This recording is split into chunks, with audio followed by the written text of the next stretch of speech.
Today I'm going to be reading Joan Bloss's book, Old Henry, illustrated by Stephen Gammell. Old Henry, the main character, also has a strong relationship with reading, just like the other character we met, Emma.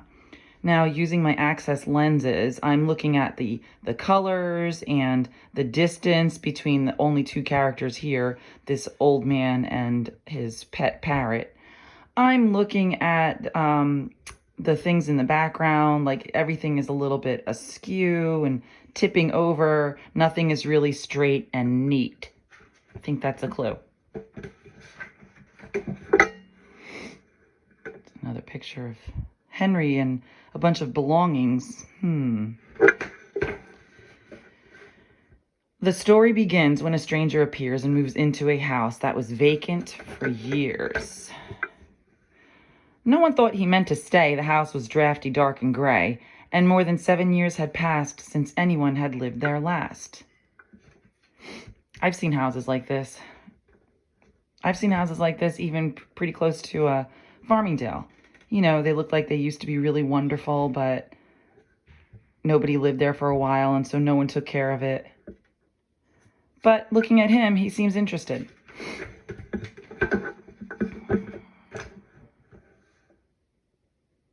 He likes the way it looks. He doesn't mind these things. He meant to stay. He had no doubt. It suited him from inside out. And in its vast and dusty spaces, all the things he had found places. That Henry. The neighbors watched him moving in and promised each other he'd soon begin to fix things up a bit.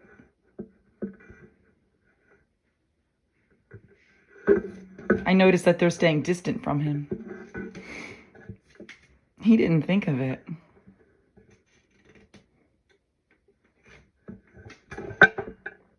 With money enough to pay the rent, his books, birds, and cooking pots, he was content and never did notice, or else didn't care, that people whispered everywhere, "That place is a disgrace."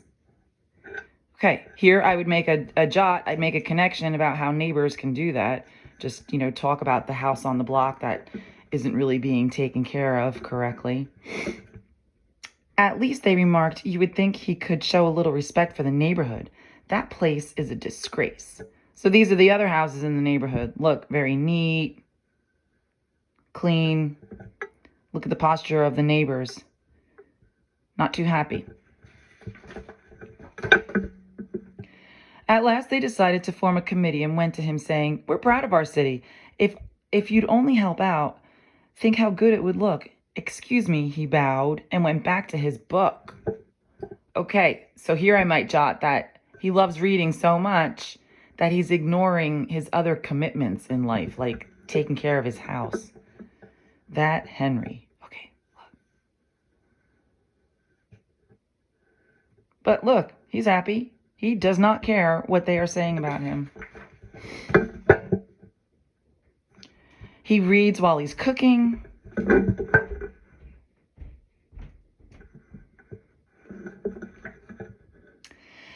Then they find him fines. They threatened jail. They wrote him long letters and sent them by mail. "Dear Henry."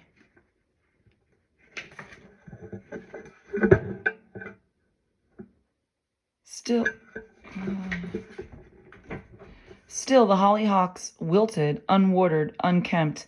The gatepost stayed crooked, the walk stayed unswept.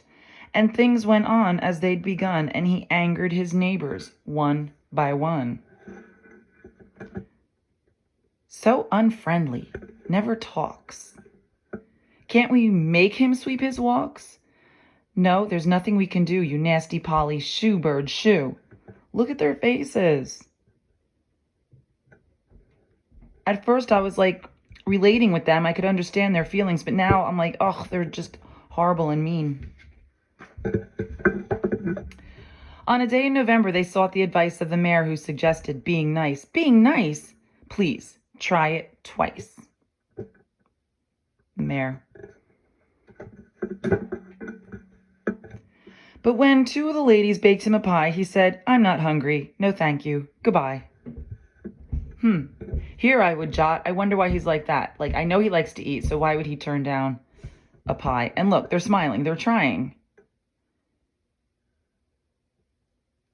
He must be coming from the library with more books.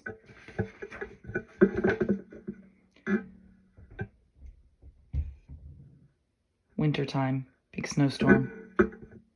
And when 3 of the men said they'd shovel his snow, he quickly said, "No. We told you so," he said to the mayor. Now Henry, too, had had his fill. That night he grumbled, "I never will live like the rest of them, neat and the same. I'm sorry I came." The colors on this page are beautiful. I don't really know what the illustrator meant by putting this swirl of colors. Is it Henry being angry? But they're such like pretty colors. It doesn't look like anger. It kind of looks like his quilt.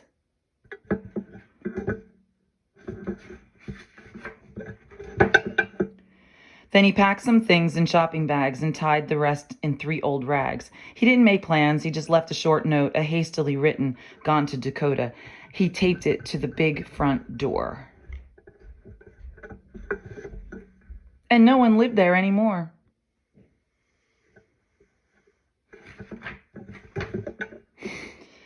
His daylilies bloomed, his phlox grew tall. They picked his apples in the fall. They picked his apples, and now and then someone would ask, "Remember when? Remember when?" Later still, in winter's snow, they asked one another, "Where did he go? Will he come again?"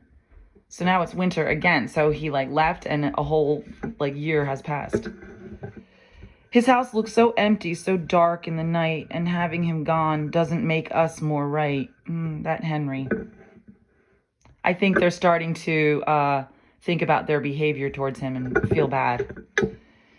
Maybe some other time we'd get along, not thinking that somebody has to be wrong.